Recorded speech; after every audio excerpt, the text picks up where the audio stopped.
अगर तपाईहरुले पनि VN एप युज गर्नुहुन्छ भने एडिटिङको लागि तपाईले अगर VN एप युज गर्नुहुन्छ भने आज म तपाईलाई VN एपको बारेमा एकदम सर्ट एन्ड स्वीट म इन्फर्मेसन दिन गइरहेको छु र यो VN एपले बाट तपाईले कसरी एडिटिङ गर्नुहुन्छ र VN एप चाहिँ यस्तो हो कि जसमा कि सबभन्दा इजी टु युज भयो। एक अर्को के हुन्छ भने यसमा कुनै वाटरमार्क हुँदैन है।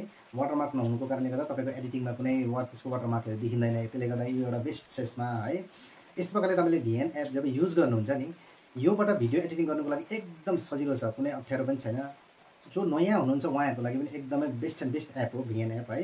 र म आज तपाईलाई यसकै विषयमा एउटा सर्ट ट्युटोरियल म भन्नु गइरहेको छु। एकदम ध्यानले हेर्नु होला। VN मा कस्तो कस्तो के गर्नुपर्ने, भिडियो कसरी गर्नुपर्ने, कट कसरी लगाउनु पर्ने, यसको कलरहरु कसरी म्याचिङ गर्नुपर्ने, त्यसको साथसाथमा तपाईले यसमा ट्रान्जेक्सनहरु कसरी हाल्नुहुन्छ, यस्तो धेरैवटा कुरालाई म जुन एकदम महत्त्वपूर्ण कुराहरु छ, इम्पोर्टेन्ट कुराहरु जुन छ म त्यो विषयमा तपाईहरुलाई आज हल्का म बताउँदैछु है। एकदम ध्यानले सुन्नुहोस् जसमा कि तपाईहरुले फ्युचरमा गएर काम लाग्नेछ। सो एकदम भिडियो चाहिँ लास्टसम्म हेर्नु होला, एकदम स्किप नगरी हेर्नु होला।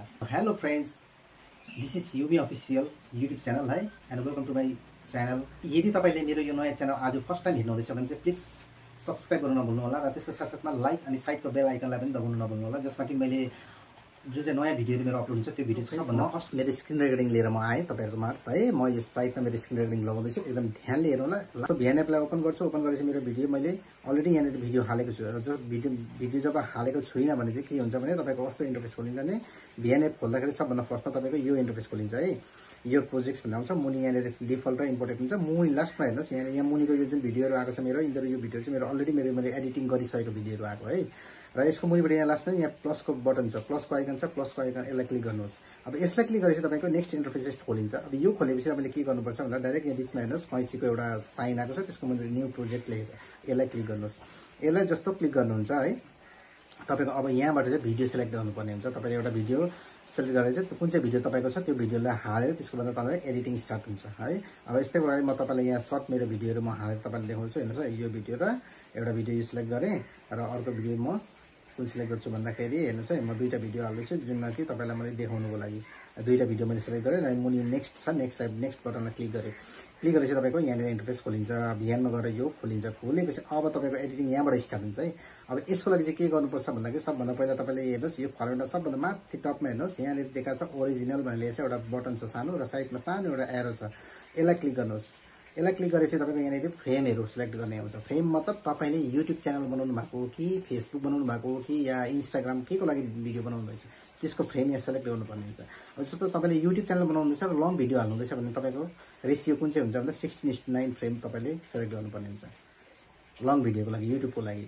अब यस्तै प्रकारले तपाईले सर्ट्स भिडियो बनाउनुहुँदैछ भने तपाईले 9:16 यसमा सिलेक्ट गर्नुहोस्, ओके गर्नुहोस्। फेसबुकको लागि गर्नुहुँदैछ भने तपाईले 9:16 मा गर्दा पनि हुन्छ, 1:1 मा गर्दा पनि हुन्छ। यो दुईटामा कुनैमा गर्दा पनि हुन्छ। फेसबुकको लागि इन्स्टाग्रामको लागि गर्नुहुन्छ भने 1:1 गर्नुहोस् या 4:5 गर्नुहोस् इन्स्टाको लागि।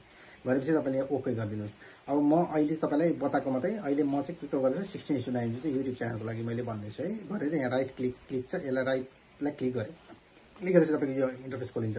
अब तपाईको काम स्टार्ट भयो। अब यहाँबाट सबभन्दा पहिला तपाईले यो भिडियो आफ्नो भिडियोलाई हेर्नुहोस्। अब खोलेर हेर्नुहोस्। ओपन गरेपछि यहाँ ओपन गरेपछि तपाईले भिडियो अब कहाँबाट यहाँनिर कहाँबाट आउँछ के आउँछ तपाईँ यहाँबाट भिडियो खोल्नुहोस्। भिडियो खोलेपछि तपाईको भिडियोहरु आउँछ। आएर तपाईको अब यहाँ भिडियोबाट नबोलेको पार्टहरु अनवान्टेड पार्टहरु छ भने यसलाई जुम गर्नुहोस्। यसरी जुम गर्नुहोस्। यहाँ जुम यसरी गरेपछि तपाईको जुम हुँदै आउँछ।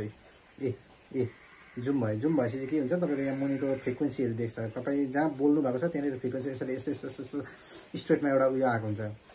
जहाँ बोलेको छैन त्यहाँ एकदम प्लेन भएर आएको हुन्छ है। त्यो अनुसार तपाईले हेरेर सिलेक्ट गर्नुहोस्। गरेर त्यहाँबाट सपोज तपाईले अब अलिकति पार्ट तपाईले नबोलेको पार्टलाई तपाईलाई अनवान्टेड पार्टहरु आएको हुन्छ त्यसलाई कट गर्नुपर्छ भने चाहिँ तपाईले यसरी जानुहोस्, गएर जुम गर्नुहोस्, हेरेर त्यहाँदेखि चाहिँ बीचमा यसरी जहाँ कट गर्नु सपोज मैले इक्जाम्पलको लागि यहाँ कटको लागि लगाएँ। अब यहाँ लगाएपछि के गर्नु छ यो मुनि कैंचीको एउटा आइकन छ, कैंचीको आइकनलाई यसरी क्लिक गरेपछि तपाईको यो पार्ट दुईटा भयो। यताको एउटा पार्ट भयो, यो एउटा पार्ट, दुईटा पार्ट भयो। अब यो अगाडिको पार्टलाई तपाईले अनवान्टेड पार्ट हो, यसलाई काटिदिनु पर्यो भने डिलिटको अप्सन छ मुनिपट्टि हेर्नुहोस् है। डिलिटलाई क्लिक गरेपछि तपाईको अगाडिको पार्ट काट्यो। काटेपछि तपाईको अब यहाँबाट भिडियो स्टार्ट भयो है। त्यस्तै प्रकारले तपाई अब यहाँबाट जानुभयो भिडियो तपाईको चल्दैछ एकदम रनिङ भएर जाँदैछ हेर्नुहोस् है। एकदम राम्रो ध्यानसँग हेर्नुहोस्। अब रनिङ भएर जाँदैछ जाँदै तपाईको अब यहाँ बीचमा गएपछि तपाईको के हुन्छ भन्दाखेरि के भयो भन्दाखेरि हेर्नुहोस् है। बीचमा जब तपाई पुग्नुहुन्छ पुगेपछि अब तपाईको यहाँनिर के छ भन्दा यहाँ बीचमा पार्ट जोडिएको छ हेर्नुहोस् है। दुईटा पार्ट जोडिएको छ, दुईटा भिडियो जोडिएको छ। यो दुईटामा बीचमा के छ प्लसको आइकन छ है। अब यो प्लसको आइकनको माने के हो, यो प्लसको आइकन जब बिचमा आयो भनेपछि तपाईँले त्यसलाई प्लसको आइकनमा योलाई यो जुन एरो छ एरोलाई राख्नुहोस्, बिचमा राख्नुहोस्, मिडमा राखेर टक्कै यसलाई क्लिक गर्नुहोस्। क्लिक गरेपछि तपाईँको यहाँनिर एउटा अप्सनहरू आउँछ। यो अप्सन चाहिँ के भन्छ ट्रान्जेक्सन। यो चाहिँ भिडियोमा ट्रान्जेक्सनको बहुत ठुलो भूमिका हुन्छ है। अब ट्रान्जेक्सन जब तपाईँले हाल्नु भयो भने तपाईँको भिडियोको लुक चाहिँ अलग्गै चेन्ज हुन्छ। ट्रान्जेक्सन हाल्दाखेरि सपोज म एउटा इक्जाम्पल गरेँ, तपाईँले यो ट्रान्जेक्सन हालेँ, यो ट्रान्जेक्सन हालेँ भने मेरो के हुन्छ होइन, ओके गरेपछि यहाँनिर चाहिँ अब मेरो यो भिडियो आउँदा अब नेक्स्ट भिडियोमा गएँ टक्कै फ्लिप भएर अर्कोमा आउँदाखेरि राम्रो देख्नु पनि राम्रो लाग्छ है, ट्रान्जेक्सन हो। त्यसले गर्दा ट्रान्जेक्सन कसरी हाल्नु भन्दाखेरि तपाईँले यहाँ तपाईँलाई क्लियर बताएँ, दुईवटा भिडियोको बिचमा जहाँ कट लगाउँछ, कट लगाएको बिचमा प्लसको आइकन आउँछ। प्लसको पोइन्ट आएपछि तपाईँले त्यो प्लसमा बिचमा यसरी यसलाई राख्नुहोस्, राखेपछि त्यहाँदेखि त्यसलाई क्लिक गर्नुहोस्, यसरी ओके गर्नुहोस्, बिचमा प्लसको आइकनलाई क्लिक गर्नुहोस्, त्यो एरोलाई राखेर गरेपछि तपाईँले यहाँ ट्रान्जेक्सनको आइकन आउँछ। यसलाई तपाईँले जुन मनपर्छ त्यसलाई तपाईँले ट्रान्जेक्सन हालेर यहाँ युज गर्न सक्नुहुन्छ है। यो ट्रान्जेक्सनको कुरा भयो। अब अर्को कुरा के तपाईँलाई बताउँछु, म सर्ट एकदम चाहिने कुरा मात्रै भन्दैछु, एकदम ध्यान दिनु। त्यसको प्रकारले तपाईँले अब म्युजिक हाल्नु मन पऱ्यो, जस्तो अब तपाईँ भिडियो बनाउनु भयो, भिडियोमा तपाईँलाई म्युजिक ब्याकग्राउन्ड हाल्नु मन पऱ्यो, म यसलाई जुम इन गर्छु ल, एकदम सानो बनाउँछु ल, ठुलो भएपछि तपाईँले देखाउनुको लागि गरेको थिएँ नि त। अब तपाईँले ब्याकग्राउन्ड म्युजिकमा मेरो भिडियोमा मेरो चल्दैछ, भिडियो चलिरहेको छ, म यसमा ब्याकग्राउन्ड म्युजिक हाल्छु, राम्रो देख्छ, सुन्छ भन्ने एउटा हुन्छ। हुनु पनि जब तपाईँले आफ्नो भिडियोमा म्युजिक ब्याकग्राउन्ड म्युजिक हाल्नु भने राम्रो देख्छ क्या, सुन्नु पनि मजा आउँछ, हेर्नु पनि मजा लाग्छ। अब त्यसको लागि के गर्नुपर्छ भन्दाखेरि तपाईँ यहाँ माथि यहाँले साइडमा हेर्नुहोस्, यहाँ साइडमा यहाँ म्युजिक आइकन छ, यसलाई क्लिक गर्नुहोस्। क्लिक गरेपछि तपाईँको 3टा इन्टरफेस खोलिन्छ, म्युजिक, इफेक्ट, रेकर्ड। अब यसमा तपाईँलाई सर्टकटमा बताउँछु, रेकर्डलाई तपाईँले क्लिक गर्नुभयो भने चाहिँ तपाईँले यहाँ चाहिँ के गर्न सक्नुहुन्छ भने तपाईँले आफ्नो भोइसमा भिडियो बनाउन सक्नुहुन्छ। जस्तो अब यो जुन रेडको साइन आयो, अब यसलाई तपाईँले क्लिक गरेपछि तपाईँको के हुन्छ भने भोइस, आफ्नो भोइस यहाँ रेकर्ड हुन्छ। अब म अहिले देखाउन सक्दिनँ है। अब तपाईँले यहाँ गर्नुहोस्, तपाईँले मैले बताएको प्रकारले गर्नुहोस्, तपाईँको 100% हुन्छ। यहाँलाई क्लिक गरेपछि तपाईँको भोइस रेकर्ड दिनुहोस्। जस्तो तपाईँले मेरो भिडियो कहीँ अपलोड गर्नुभयो, कहीँतिर गएर घुमेर 2-3वटा भिडियो अपलोड गर्नुभयो, ल्याएर तपाईँले त्यो हालेर म भोइस ओभर गरेर बनाउँछु भन्नु भन्छ, तपाईँले त्यसको लागि भिडियो यसरी हाल्नुहोस्। हालेर त्यहाँदेखि चाहिँ यहाँनिर आफूले मजाले बसेर के गरेको छ त्यसलाई तपाईँले भोइस ओभर दिनुहोस्, आफूले भोइसले बताउनुहोस्, बताएर त्यहाँदेखि फाइनल कति हुन्छ सकेपछि त्यहाँदेखि मुनिपट्टि राइटको क्लिक छ, राइटलाई ओके गरेपछि तपाईँको त्यो भोइस ओभरमा कन्भर्ट हुन्छ। त्यसले चाहिँ तपाईँको भोइसमा त्यो भिडियो बनिन्छ, त्यो चाहिँ भोइस ओभर भयो। अब त्यस्तै प्रकारले तपाईँले अब म्युजिकै हाल्छु, म ब्याकग्राउन्डमा मेरो भोइस हाल्दिनँ, म्युजिकै हाल्छु म भन्ने छ भने चाहिँ यो म्युजिकलाई क्लिक गरेपछि तपाईँको यहाँनिर यस्तो इन्टरफेस खोलिन्छ। यो इन्टरफेस खोलेपछि यहाँ के हुन्छ, म्युजिक, फेभरेट र माई म्युजिक छ। अब यो मुनिपट्टि हेर्नुहोस्, blog, pop, dynamic, fresh, acoustic भनेको यस्तो दिएको छ धेरैवटा। अब यहाँ पनि छ, अलरेडी यहाँनिर सेट गरेको हुन्छ उनीहरूले, तर यो हाल्नु चाहिँ किन रिस्क हुन्छ, कतिवटामा कपिराइट हाल्ने डर हुन्छ, त्यसले गर्दा यसलाई म रेकमेन्ड गर्दिनँ हाल्नुहोस् भनेर है। त्यो गरेर तपाईँले के गर्नुहोस् भने तपाईँ कुनै जग्गामा डाउनलोड गर्नुहोस्, मतलब ब्राउजरमा गएर डाउनलोड विदाउट कपिराइटको म्युजिकहरू चाहिँ एउटा छ ब्याकग्राउन्ड म्युजिक, त्यसलाई तपाईँले विदाउट कपिराइट भनेर रोयल्टी फ्रीको डाउनलोड गरेर गर्नुहोस्। डाउनलोड गरेर 5-6वटा जस्तो गर्नुहोस्। त्यसको बादमा चाहिँ तपाईँको त्यो चाहिँ सेभ भएको हुन्छ आफ्नो उयसमा, आफ्नो मतलब प्रोफाइलमा सेभ भएको हुन्छ। त्यो अनुसारले तपाईँले कहाँ जानुपर्छ भने माई म्युजिक छ, माई म्युजिकमा क्लिक गरेपछि तपाईँको यहाँनिर म्युजिक लाइब्रेरी भनेपछि तपाईँले जुन जुन डाउनलोड गर्नुपर्छ त्यो यहाँ आएर सेभ भएको हुन्छ। र म्युजिक लाइब्रेरीमा क्लिक गरेपछि मैले अलरेडी यहाँ यत्रो 108वटा मेरो मैले डाउनलोड गरेको छु, पुरा छ मेरो है। अन्त तपाईँको पनि त्यसरी नै त्यहाँ सेभ भएको हुन्छ। त्यहाँदेखि तपाईँ यहाँ जानु, यहाँ गएर तपाईँले कुन चाहिँ ब्याकग्राउन्ड हाल्नु मन लाग्छ त्यो अनुसारले तपाईँले यहाँबाट हेर्नुहोस्, हेरेर तपाईँले त्यसरी जस्तो मैले इक्जाम्पलको लागि यो हालेँ, अब यसलाई युज गरेँ। अब यसलाई युज गरेपछि तपाईँको यो इन्टरफेस खोलिन्छ। यसलाई यहाँ ओके मुनिपट्टि यहाँनिर लास्टमा हेर्नुहोस्, यहाँ टिक छ एउटा राइटको, यसलाई टिक गरेपछि तपाईँको यो म्युजिक यहाँ माथि आयो। अब यो म्युजिक आएपछि तपाईँको भिडियो जस्तो चल्छ, भिडियो चलेपछि तपाईँको त्यो म्युजिक ब्याकग्राउन्ड पनि बच्छ यसरी, म्युजिकको ब्याकग्राउन्ड क्लियर बच्छ। अब त म्युजिकको ब्याकग्राउन्ड ठुलो आयो, अब ब्याकग्राउन्ड साउन्ड त खासमा सानो आएको राम्रो, आफ्नो बोलेको भोइस चाहिँ क्लियर आउँछ, म्युजिक ब्याकग्राउन्ड चाहिँ एकदम ब्याकमा पछाडि सानो आएको राम्रो। त्यसको लागि तपाईँले यो जुन चाहिँ म्युजिक हाल्नु भएको छ यसलाई क्लिक गर्नुहोस्। क्लिक गरेपछि मुनिपट्टि अप्सन आउँछ भोल्युम, फेड र स्प्लिट। अब तपाईँले भोल्युममा क्लिक गर्नुहोस् र यसलाई यसरी कम्ती सानो गरेर घटाउनुहोस्, एकदम सानो गर्नुहोस्, यसरी घटाउनुहोस्, घटाएर एकदम सानो बनाउनुहोस्। सानो बनाएर क्लिक गरेपछि तपाईँको बोलेको भोइस क्लियर आउँछ, त्यो ब्याकग्राउन्ड साउन्ड चाहिँ एकदम सानो हुन्छ, ब्याकमा गर्दा सुन्दा पनि राम्रो लाग्छ। यो एउटा ब्याकग्राउन्ड म्युजिक हाल्ने। अब त्यस्तै प्रकारले तपाईँले अब कतिजनाले भन्छ लेखेको जग्गामा, जस्तो अब म यहाँनिर बोल्दैछु, अब यहाँनिर मैले टेक्स्टहरू लेख्नु पर्ने कसरी लेख्नु भन्छ, त्यसको मुनिपट्टि त्यसको लागि के हुन्छ, मुनिपट्टि टी लेखेको छ, टेक्स्टको आइकन छ, यसलाई क्लिक गरेपछि तपाईँको यहाँ एउटा टेक्स्ट आउँछ, एउटा चाहिँ एसआरटी फाइल्स भनेर आएको हुन्छ है। एसआरटी फाइल्स नगरेर तपाईँले यहाँ टीमा थिच्नु, टी गरेर यो टेक्स्टलाई टेक्स्ट गर्नुहोस्। यहाँनिर अब तपाईँ एड टु हेडिङ लेख्नुहुन्छ कि या एड टु सब हेडिङ लेख्ने हो कि एड अ टाइटल केही लेख्नु, कस्तो प्रकारले लेख्नुहुन्छ। यहाँ मुनि स्टाइलहरू पनि दिएको छ धेरैवटा, कस्तो प्रकारले लेख्नुहुन्छ धेरैवटा स्टाइलहरू दिएको छ। यो स्टाइल अनुसारले तपाईँले क्लिक गर्नुहोस्। क्लिक गरेर टक्कै अब जानुहोस् गएर म इक्जाम्पलको लागि मैले यो एड एन्ड हेडिङ लेखेँ। अब यसमा तपाईँले लेख्न सक्नुहुन्छ कि अब जस्तो अब माई, अब हेर्नुहोस् मैले एउटा लेख्दैछु माई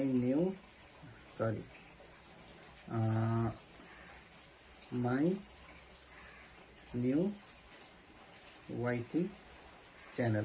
अब माई न्यू युट्युब च्यानल भने अब यसमा तपाईँलाई कलर हाल्नु मन लाग्यो भने के गर्नुपर्छ भने कलरको लागि यहाँ मुनिपट्टि एउटा अप्सन आएको छ कलरको, यसलाई क्लिक गर्नुहोस्। क्लिक गरेपछि तपाईँको यहाँ धेरैवटा आउँछ, टाइटल लेख्ने आउँछ। त्यसो पाराले तपाईँले यहाँ जानुहोस्, यहाँ गएर मैले सपोज मैले इक्जाम्पलको लागि मैले यो कलर गरेँ। अब यसमा क्लियर देखेँ, राम्रो देखेँ, यसलाई टिक गरिदिनुहोस्। टिक गरेपछि तपाईँको यो कलर पनि पायो। अब कलर गर्नु तपाईँले अब मोसन हाल्नु मन लाग्यो, अब यसलाई फ्लिप भएको मोसनहरू हाल्नु मन लाग्छ भने यो मोसन भयो। अब त्यस्तै प्रकारले तपाईँले अब यो बिचमा अनुहारको अगाडि आयो, अब यसलाई सेट गर्नु पर्यो भने कसरी गर्नुहुन्छ हो त्यो गर्नुको लागि तपाईँले यसलाई सानो ठुलो गर्न सक्नुहुन्छ। हेर्नु सानो ठुलो गर्न सक्नुहुन्छ। सानो ठुलो गरेर तपाईँले यसो गर्नुहोस्, अझै सानो बनाउनुहोस्। बनाएर तपाईँ कुन साइडमा हाल्नुहुन्छ, जता राख्नु मन लाग्छ त्यतैपट्टि राख्नु सक्नुहुन्छ। अब जस्तो मैले यहाँनिर राखेँ, अब म यहाँ राख्दैछु, यहाँ माथि राखिदिन्छु। ल यहाँ राखेँ, यहाँ सेट भयो माई युट्युब च्यानल। अब लेखेको यो प्रकारले आउँछ। अब त्यस्तै प्रकारले तपाईँ धेरैवटा प्रकारहरू हुन्छ लेख्ने है। त्यस्तै प्रकारले तपाईँले अब कुन प्रकारले लेख्नुहुन्छ त्यो तपाईँले लेख्नुहोस् क्लियर गरी। अब लेखेर तपाईँले हाल्नुहोस्, के लेख्नु छ त्यो धेरैवटा अप्सन आएको छ, त्यो प्रकार तपाईँले लेख्नुहोस् है। यो लेख्नु त्यो तरिका छ। अब त्यस्तै प्रकारले मुनिपट्टि तपाईँले स्क्रिनसट म बोलेको जग्गामा अगाडिपट्टि स्क्रिन ल्याएर कसरी हाल्नु भन्ने छ भने त्यसको लागि यहाँ मुनिपट्टि एउटा आइकन छ, प्लसको आइकन छ, एउटा साइडमा हेर्नुहोस्, यसलाई क्लिक गर्नुहोस्। त्यसले चाहिँ यहाँ फोटो आउँछ, यहाँ स्टिकर आउँछ। अब फोटोमा क्लिक गर्नुहोस्। फोटोमा क्लिक गरेपछि तपाईँले कुन चाहिँ स्क्रिनसट लाग्छ, सपोज म इक्जाम्पल यो स्क्रिनसट म हाल्दैछु। अब मेरो स्क्रिन अगाडि आयो। अब अगाडि आएपछि यसलाई तपाईँले यसरी हातले सार्नु यताउता गर्न सक्नुहुन्छ। कुन साइडमा राख्नु मलाई सपोज मैले यहाँ राखेँ। अब यहाँ राखेँ भने अब यसलाई ठुलो सानो गर्नुको लागि के गर्नुपर्छ भने यसरी क्लिक गर्नुहोस्। यो बटन यो गोलो खालको व्हाइटको बटन छ, यसलाई यसरी जुम गर्नुमा भने ठुलो हुन्छ, सानो पनि हुन्छ। यसरी घटायो भने सानो हुन्छ, यसो गऱ्यो भने ठुलो हुन्छ, जुम हुन्छ। अब यसरी म यहाँ साइडमा राख्दै है, यसरी म साइडमा राखेँ। साइडमा राखेपछि अब मेरो यो स्क्रिन पनि चल्नु थाल्छ। हेर्नुहोस् है, अब म जुन प्रकारले बोल्छु बोलेको अनुसारले मेरो स्क्रिन पनि रेकर्डिङ भइरहेको छ यहाँनिर। त्यही प्रकारले स्क्रिन मेरो गइरहेको हुन्छ, रेकर्ड भइरहेको हुन्छ। हेर्नुहोस् है, म तपाईँलाई देखाउँदैछु। यहाँ मेरो म अब सपोज यहाँ बोलेँ भने मेरो के हुन्छ भने मेरो यहाँ स्क्रिन जुन छ स्क्रिन पनि रेकर्ड भइरहेको हुन्छ। हेर्नुहोस् है, अब म तपाईँलाई देखाउँछु। बोलिरहेको छु है, बोलिरहेको छु, म यहाँ बोलिरहेको छु। बोलेकोमा मेरो यहाँनिर मेरो स्क्रिन रेकर्ड पनि आइरहेको छ। यसरी स्क्रिन खोलिन्छ। यो चाहिँ तपाईँको स्क्रिन अगाडि हाल्नुको लागि यसरी गर्नुपर्छ। अनि मेन कामहरू यही रहन्छ तपाईँको के रहन्छ भन्दा तपाईँको भिडियो एडिट गर्नु, त्यसलाई ट्रान्जेक्सन हाल्नु, कट लगाउनु, कलरहरू गर्ने मैले तपाईँलाई बताइहालेँ। अब बिचमा क्लिक गरेपछि तपाईँको अब के लेख्नुहुन्छ, के गर्नुहुन्छ त्यसमा हाल्नुहोस्। हालेर त्यहाँदेखि यहाँनिर कलरहरू गर्नु। अब जस्तो यसलाई क्लिक गर्नु भने यहाँदेखि कलरहरू हाल्ने, यहाँ कलरको अप्सन हुन्छ। यहाँ फन्टहरू सिलेक्ट गर्नुको लागि यहाँ धेरैवटा फन्टहरू आएको हुन्छ है। कस्तो प्रकारको फन्ट हाल्ने त्यो धेरैवटा आएको हुन्छ। यो गर्नुहोस्। थुप्रो छ यसमा। अब यसलाई क्लियर गरी बतायो भने त एकदम 4-5 घन्टाभन्दा बेसी टाइम लाग्छ। तपाईँले सर्टकट काम लाग्ने चिजहरू मैले बताएको छु है। अनि त्यो प्रकार तपाईँले यसरी भिडियो कम्प्लिट गर्नुहोस्। कम्प्लिट गरिसकेर तपाईँले एकपल्ट भिडियोलाई पुरा सुरुदेखि लास्टसम्म एकपल्ट हेर्नुहोस्। हेरेर जुन नचाहिने पार्टहरू अनवान्टेड पार्टहरू क्लिक गरिदिनुहोस्। बिचमा यसरी राम्रो ट्रान्जेक्सनहरू हाल्नुहोस्। हालेर यहाँ मुनिपट्टि हेर्नुहोस्, यहाँ कोही एफेक्ट्स छ, ट्रिमहरू गर्ने भयो। यसको भन्दा तपाईँको यहाँ स्पिड बढाउने छ। अब बोल्दाखेरि तपाईँले अब भिडियोलाई स्लो गर्नु छ, फास्ट गर्नु छ भने यहाँबाट यसरी रेगुलरमा गर्नुहोस्। रेगुलरमा गएर यसरी गर्नुहोस्। तपाईँले यसरी बुझ्नुभयो, यसरी गएर रेगुलरमा जानुहोस्। रेगुलरमा गएर यसरी अगाडि पछाडि सार्नु छ। अब फास्ट गर्न सुरु गर्नु छ भने अगाडि लानुहोस्, फास्ट गर्नु छ भने पछाडि आउनुहोस्। यसरी स्लो फास्ट हुन्छ होइन। त्यसै प्रकारले भोल्युम माइनस बेसी गर्नु छ, कम्ती गर्नु छ भने यसमा क्लिक गर्नुहोस्। क्लिक गरेर तपाईँले तलमाथि यसरी गर्नुहोस्। यो भोल्युम अप एन्ड डाउन हुन्छ। यस्तै प्रकारले यो प्रकार तपाईँले यहाँनिर फेड लाउनु छ, यहाँ क्रप गर्नु छ भने यसलाई क्लियर क्रप हुन्छ। रोटेट गर्नु छ भने तपाईँलाई यहाँबाट रोटेट हुन्छ। यो मिररको त्यस्तो काम लाग्दैन। फ्लिपको यहाँ छ, फिट गर्नु छ यहाँ छ। ब्याकग्राउन्डहरू हाल्नु छ भने यहाँ क्लिक गरेपछि तपाईँको यहाँ ब्याकग्राउन्डहरू धेरैवटा किसिमको ब्याकग्राउन्डहरू आउँछ है। त्यो प्रकार तपाईँले ब्याकग्राउन्ड्सहरू हाल्नु सक्नुहुन्छ यहाँबाट। त्यसै प्रकारले बोर्डरिङ हाल्नु छ भने तपाईँले यसरी क्लिक गर्नुहोस्। क्लिक गरेर तपाईँको बोर्डर कस्तो हाल्नु चाहनुहुन्छ त्यो अनुसारले बोर्डर हाल्नुहोस्। बोर्डर हालेर क्लिक गर्नुहोस्, तपाईँको बोर्डरहरू बस्छ। त्यसबाट ब्लर गर्नु छ भने यहाँले तपाईँको भिडियोमा गएर ब्लर गर्नु छ भने ब्लरलाई क्लिक गर्नु छ। जुम इन जुम आउट गर्नुको लागि यहाँनिर छ तपाईँको धेरैवटा अप्सनहरू छ, जुम इन जुम आउट। त्यस्तै प्रकारले यहाँ एक्सट्र्याक्ट भिडियो छ है। तपाईँले अब यो भिडियो छ, यो भिडियोमा म एक्सट्र्याक्ट भिडियो गर्छु भने यसरी क्लिक गरेपछि तपाईँको भिडियो निस्किन्छ। त्यो भिडियो आएपछि तपाईँको अर्को भिडियो चल्दैन, यो भिडियो चल्छ है। त्यो मोसेक भनेको यो मोसेक चाहिँ के हो भन्दा तपाईँको भिडियोमा तपाईँ जुन चाहिँ सिक्रेट तपाईँको प्राइभेट नदेखाउने पार्टहरू जुन चाहिँ सिक्रेट पार्टहरू हुन्छ त्यो पार्टहरू ब्लर गर्नु पर्यो भने मोसेक गरेर युज गर्नुहुन्छ। म्याग्निफायर छ, यस्तो धेरैवटा छ। यो फ्रिजहरू गर्ने छ, फरवर्ड छ है। यो थुप्रो छ यसको बताउनु पर्ने। तर यसमा मैले तपाईँलाई इम्पोर्टेन्ट चाहिँ बताएको छु आज है। तपाईँले यो भिडियो एकदम ध्यानले हेर्नु ल। यो गरेपछि तपाईँले कसरी यसलाई सेभ गर्ने भन्दाखेरि चाहिँ तपाईँले यो जब कम्प्लिट हुन्छ, कम्प्लिट भएपछि तपाईँ यहाँ माथि हेर्नुहोस्, यहाँ साइडमा आइकन छ एउटा आइकन, यो सेभको आइकन, यो एरो छ, अप एन्ड एरो भएको यहाँ ब्लू मार्कमा देखाएको छ। यसलाई तपाईँले क्लिक गर्नुहोस्। यसलाई क्लिक गरेपछि तपाईँको यहाँनिर यस्तो इन्टरफेस खोलिन्छ। यो इन्टरफेस खोलेपछि तपाईँको यहाँ हेर्नुहोस्, यहाँ धेरैवटा देखाउँछ, एफपिएसहरू देखाउँछ, के छ कसो छ देखाउँछ होइन। रिजोल्युसनहरू देखाउँछ, कति रेजोल्युसन गर्ने तपाईँले मिलाउनुहोस्। यो 720मा गर्नुहुन्छ, 1080मा कि 2.7 कि या 4K केमा गर्नुहुन्छ, यो अनुसार तपाईँले मिलाउनुहोस्। म यहाँ यसमै राखेँ। एफपिएस कतिमा राख्नुहुन्छ, 25 FPS, 30 FPS, 30मै राख्नुहोस्।